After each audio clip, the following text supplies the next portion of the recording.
I want to talk about a few things that might actually help you identify whether the FX5 is something to even be considered before dropping a large sum of money on a camera that may actually not move the needle forward for you in the way that you're hoping it will. So just to give you a little bit of background and context, my name is Mike Sauls. My wife Ella and I own BKFX Studios here in the Columbus, Ohio area, and we've been in business for the past 5 years, coming up this January. We've produced everything from social media content to nationally televised commercials, and we're actually working on a new soccer movie here over the next couple of months, which is super exciting. I say all of that because throughout all the productions that we've done, from our first one all the way back to 2022 up to now in 2026, we've only used one camera, and that is the Sony FX3. This is just one of our rigs. We've got a couple different FX3s that we've used over the last few years, but we've never gotten an FX6. We've never gotten anything bigger, anything different. We basically bought a couple of these in 2022 and have been using these same ones for the last 5 years, going on 5 years now. And this is just one of the configurations that we have been using over the last few years. This is the most recent one that we had on our production, and just love the form factor and have been really happy with our FX3s over the last 5 years. Now, I will be the first to tell you that I have gear acquisition syndrome just as bad as the next person. As someone who has built a very profitable production company with the Sony FX3, I can tell you that there have been countless times that I've had the FX6, the Red Komodo, the Blackmagic Pixis, and even most recently the Ronin 4D in my B&H cart, which that one is actually still in there, by the way. But I've never pulled the trigger on them, and here's why. I learned that if I took the same money that I would spend on the newest camera and put it to better education, lighting, stands, director's monitor, communications, production carts, things that actually make our production smoother, more efficient, or the client experience better, or even a tool that will make it give me a way to make a noticeable difference in the image.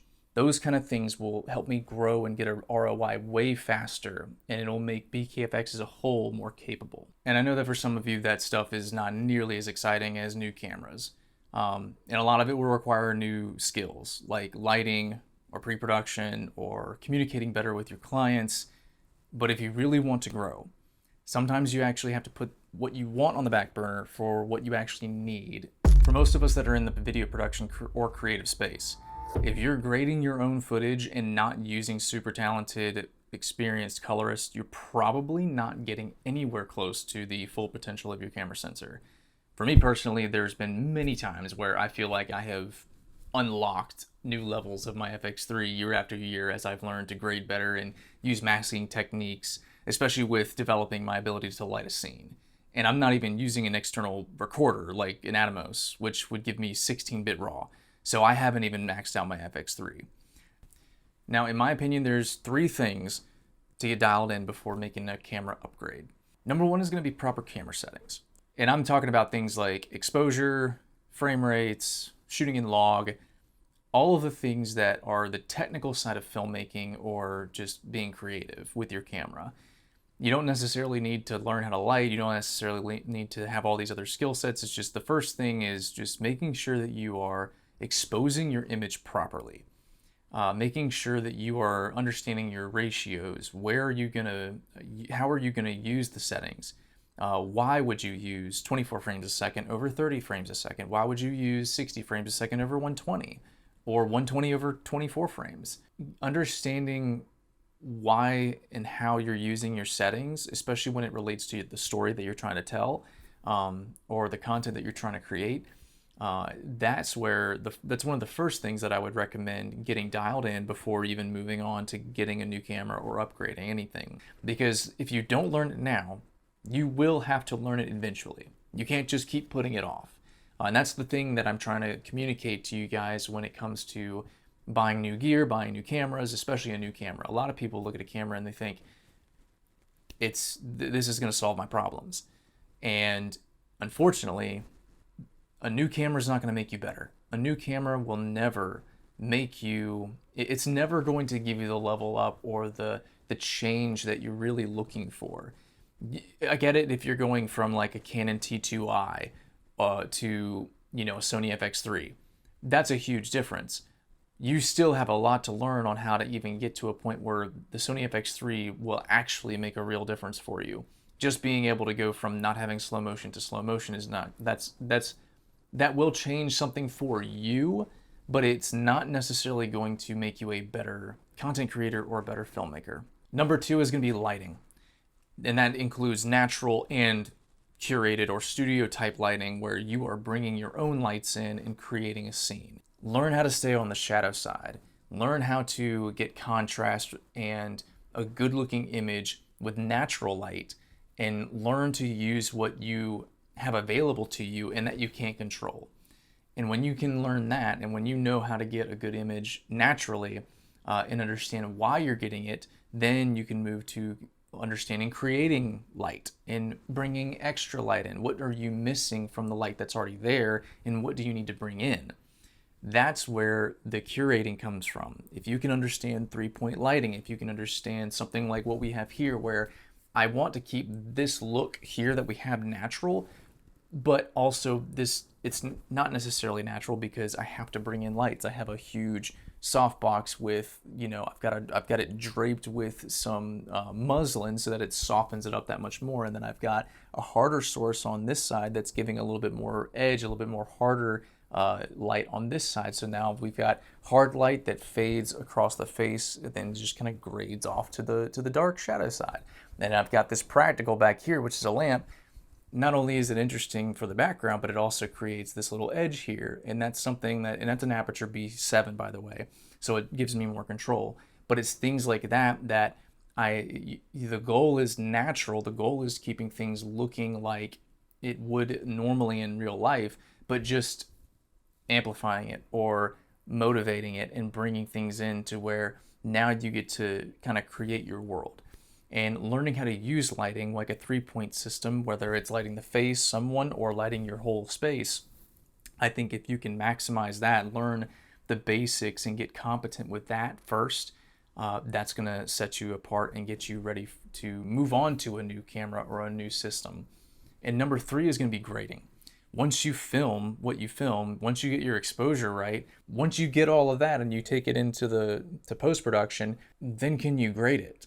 Can you actually take the log footage and actually get as good or as clean of an image as you possibly can? Learning how to use a LUT, when to use a LUT, when not to use a LUT, learning how to use the curves, and then of course, learning how to balance all of that. Balance your shadows, balance your highlights, balance your exposure, balance your saturation. And once you're competent at that, when you get all of those 3 things together, that's a solid foundation. That's a good baseline that you can carry with you and build from. And as you get better and develop those 3 skills, you will eventually find out the limitations of your current camera. If you don't have a baseline of these 3 skill sets, it doesn't matter if you bought an Arri Alexa tomorrow, you wouldn't notice any difference at all.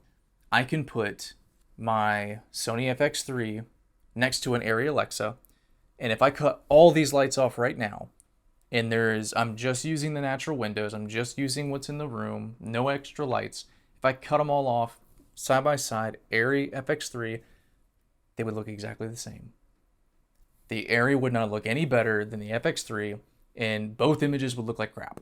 It is what it is. Unfortunately, we have been tricked into thinking that higher end cameras, higher resolution is going to get us to this level of cinematography or this level of image quality that we're missing, when a lot of us that have not ventured or gotten into the world of cinematography or learning how to light scenes and people and things, especially lighting. I mean, if you haven't even gotten into that world yet, if you're afraid of it, that's where you need to be. That's what is going to take your image from where it's at now to at 10x. It's going to 10x your image when you learn lighting. I grew up with a Canon T2i, actually even before that, even go further back. I had a Canon GL1, Canon GL2, and I always looked at other people's videos and I was like, oh my gosh, that looks so good. Why? I just need a better camera. Like, they just have a nicer camera. If I get a nicer camera, I'll get shots like that. And I remember upgrading from my Handycam to a Canon GL1, and the resolution was noticeable, but the image quality or the cinematicness of my image didn't happen. It didn't just, become a cool looking image, and that frustrated me because I was like, I just bought this camera. I bought the same camera that this guy has, and yet he's getting so much better shots than I am, and I don't understand it. I feel like a lot of us fall into that trap very early on in our beginning stages of videography, photography, or what have you. If you're using a camera, I feel like we all fall into that in the very beginning. So I think it's really important to make that realization that a new camera is not going to automatically take you from, this down here to here in just one purchase. Up until this point, the only camera that has really impressed me enough to buy it is the Ronin 4D. And for me, it's not even the image, it's the options that camera would open up for us. And that's what we ask ourselves about getting any piece of gear that we're about to purchase at BKFX. What does it allow us to do that we weren't able to do before? What limitations or trade-offs does it come with? And is there other things that we're looking to invest in? And that's basically the filter that we have before making a major purchase. But I think it's important because it keeps us from making rash or hasty decisions that could potentially slow us down, especially since this is our livelihood and cash flow is very important to us in the business.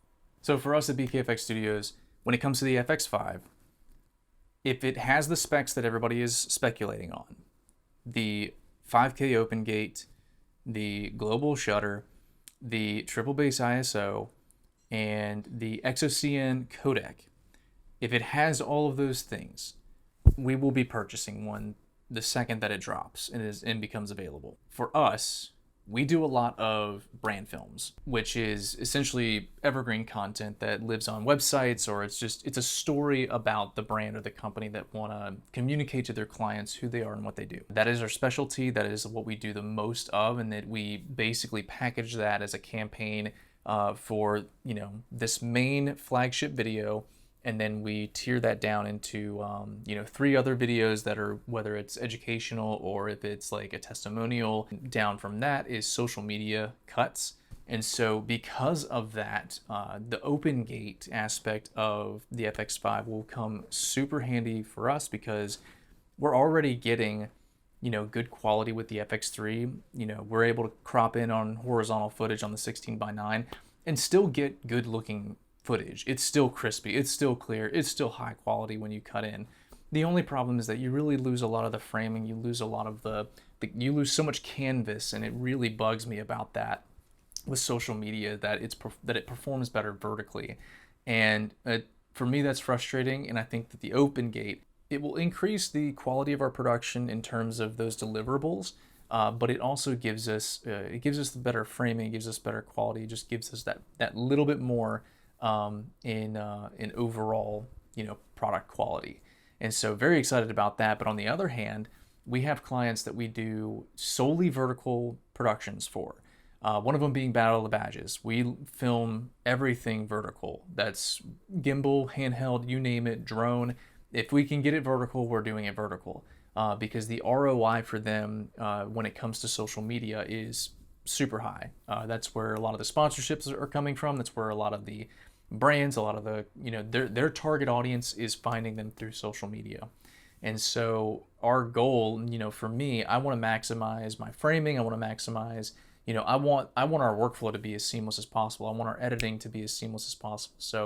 So the open gate aspect will then change drastically. That will change the deliverable possibilities for them in a really big way, because then it allows us to go, hey, we're filming vertically, but this also gives us an opportunity to really potentially even maximize for YouTube. So we can now get a different side of deliverables. So it opens up new options for that client. And then potentially when you open up more options, it gives us the confidence to say that we'll get that and do it with quality and with excellence. Then that gives us the confidence to throw that into our deliverables, through our packages, and then ultimately creates more revenue for us. Open gate as a feature really opens up some opportunities for us, and I'm really excited about that. The X-OCN Codec. I'm super excited about that because as of recent, over the last 1.5 to 2 years, we've been working on some really large sets. We've been working on a couple of feature films.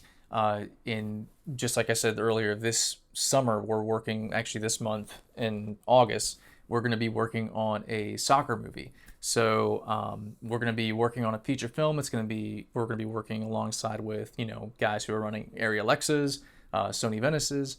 And so having a codec that currently we're using the Sony FX3, but which still works alongside of them, and the images still look pretty similar.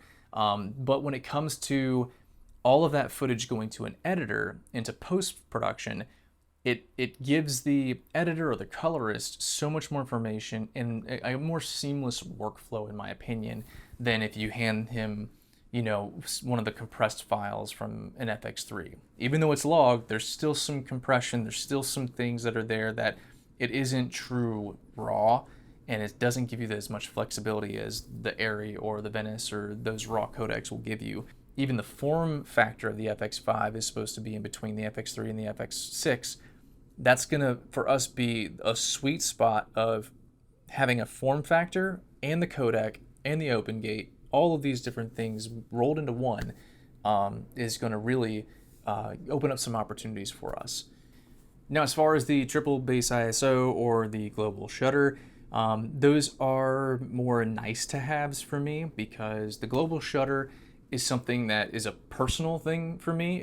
I know I will notice it. I will notice the difference in the look and the quality and the feel of the image, but it's not necessarily something that the client will notice.